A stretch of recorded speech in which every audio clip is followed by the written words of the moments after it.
I want to tell you about the future of money. Let's start with a story about this culture that lived in Micronesia in the early 1900s called the Yap.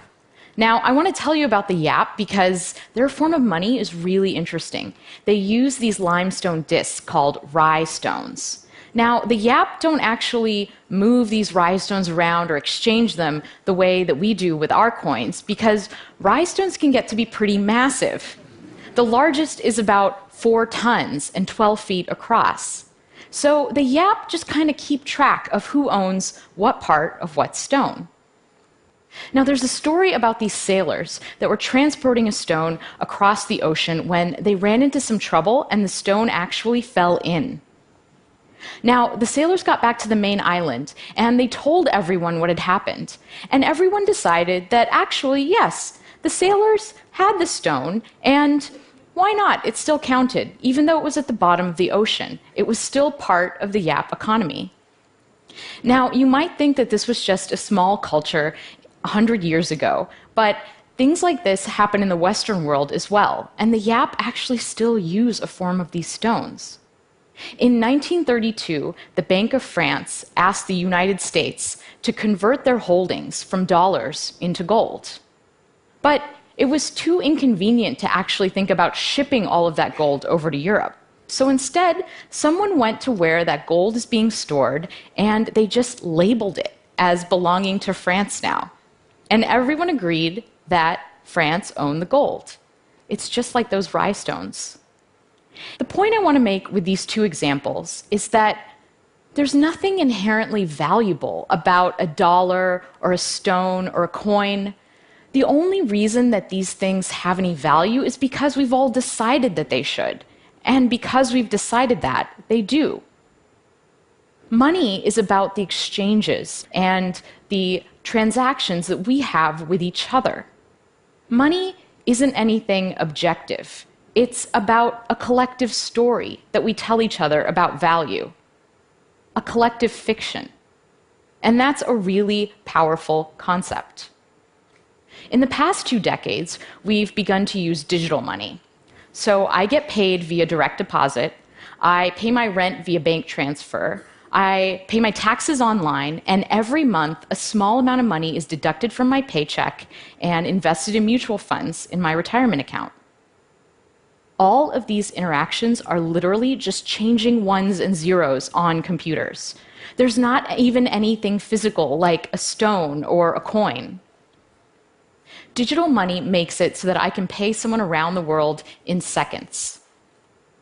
Now, when this works, it's because there are large institutions underwriting every 1 or 0 that changes on a computer. And when it doesn't, it's often the fault of those large institutions, or at least it's up to them to fix the problem. And a lot of times they don't. There's a lot of friction in the system. How long did it take the US credit card companies to implement chip and PIN? Half my credit cards still don't work in Europe. That's friction. Transferring money across borders and across currencies is really expensive. Friction. An entrepreneur in India can set up an online business in minutes, but it's hard for her to get loans and to get paid. Friction. Our access to digital money and our ability to freely transact is being held captive by these gatekeepers. And there's a lot of impediments in the system slowing things down. That's because digital money isn't really mine, it's entries in databases that belong to my bank, my credit card company, or my investment firm. And these companies have the right to say no. If I'm a PayPal merchant and PayPal wrongly flags me for fraud, that's it. My account gets frozen and I can't get paid. These institutions are standing in the way of innovation. How many of you use Facebook Photos, Google Photos, Instagram? My photos are everywhere. They are on my phone, they're on my laptop, they're on my old phone, they're in Dropbox, they're on all these different websites and services. And most of these services don't work together. They don't interoperate. And as a result, my photo library is a mess. Now, the same thing happens when institutions control the money supply. A lot of these services don't interoperate, and as a result, this blocks what we can do with payment, and it makes transaction costs go up. So far, we've been through two phases of money. In an analog world, we had to deal with these physical objects, and money moved at a certain speed, the speed of humans. In a digital world, money can reach much farther and is much faster, but we're at the mercy of these gatekeeper institutions. Money only moves at the speed of banks. We're about to enter a new phase of money. The future of money is programmable. When we combine software and currency, money becomes more than just a static unit of value, and we don't have to rely on institutions for security. In a programmable world, we remove humans and institutions from the loop. And when this happens, we won't even feel like we're transacting anymore. Money will be directed by software, and it will just safely and securely flow. Cryptocurrencies are the first step of this evolution. Cryptocurrencies are digital money that isn't run by any government or any bank.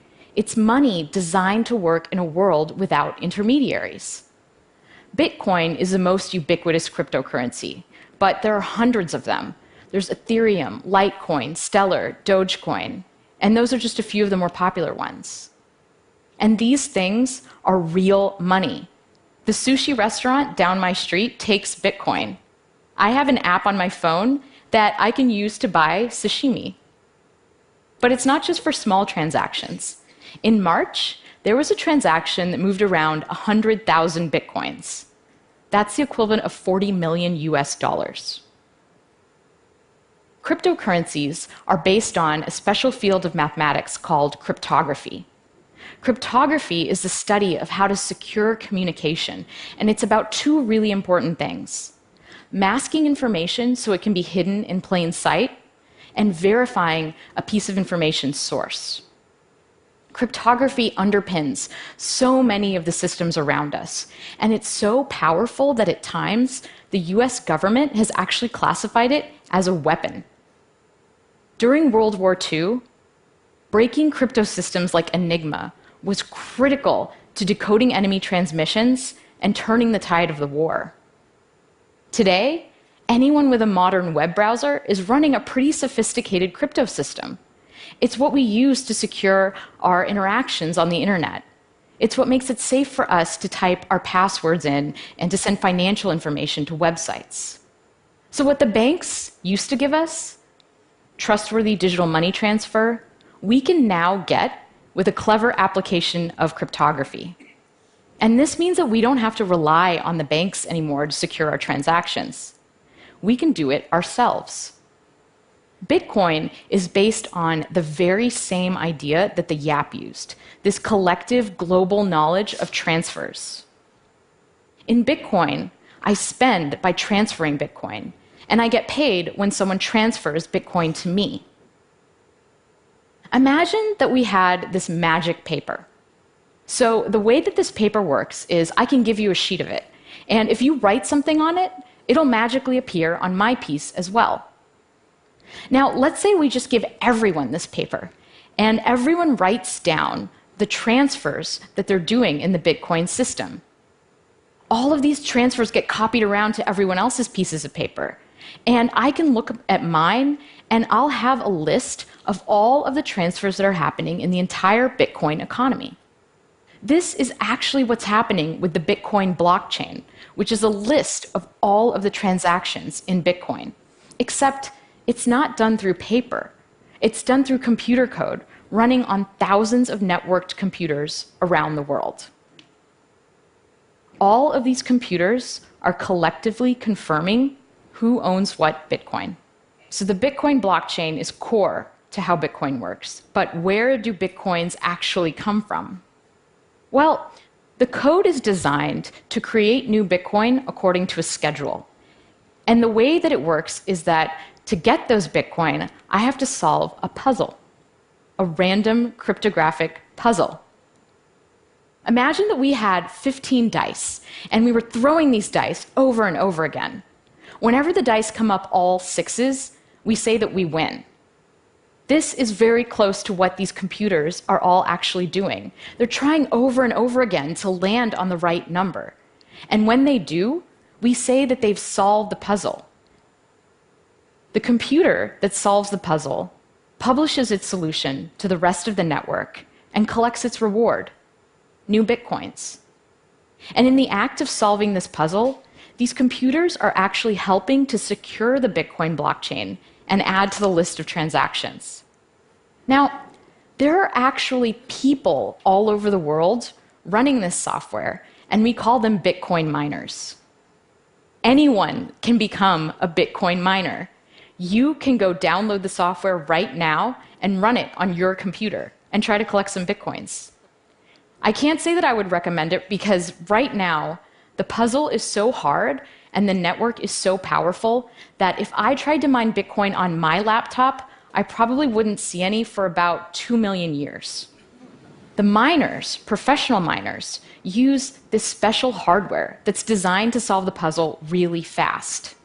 Now, the Bitcoin network and all of this special hardware, there are estimates that the amount of energy it uses is equivalent to that of a small country. So the first set of cryptocurrencies are a little bit slow and a little bit cumbersome.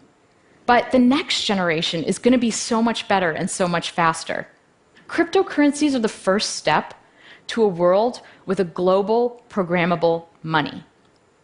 And in a world with programmable money, I can pay anyone else securely without having to sign up or ask permission or do a conversion or worry about my money getting stuck. And I can send money around the world. This is a really amazing thing. It's this idea of permissionless innovation. The internet caused an explosion of innovation because it was built upon an open architecture. And just like the internet changed the way we communicate, programmable money is going to change the way we pay, allocate, and decide on value. So what kind of world does programmable money create? Well, imagine a world where I can rent out my healthcare data to a pharmaceutical company. They can run large-scale data analysis and provide me with a cryptographic proof that shows that they're only using my data in a way that we agreed, and they can pay me for what they find out. Instead of signing up for streaming services and getting a cable bill, what if my television analyzed my watching habits and recommended well-priced content that fit within my budget that I would enjoy? Imagine an internet without ads, because instead of paying with our attention when we view content, we just pay. Interestingly, things like micropayments are actually going to change the way security works in our world. Because once we're better able to allocate value, people will use their money and their energies for more constructive things. If it cost a fraction of a cent to send an email, would we still have spam?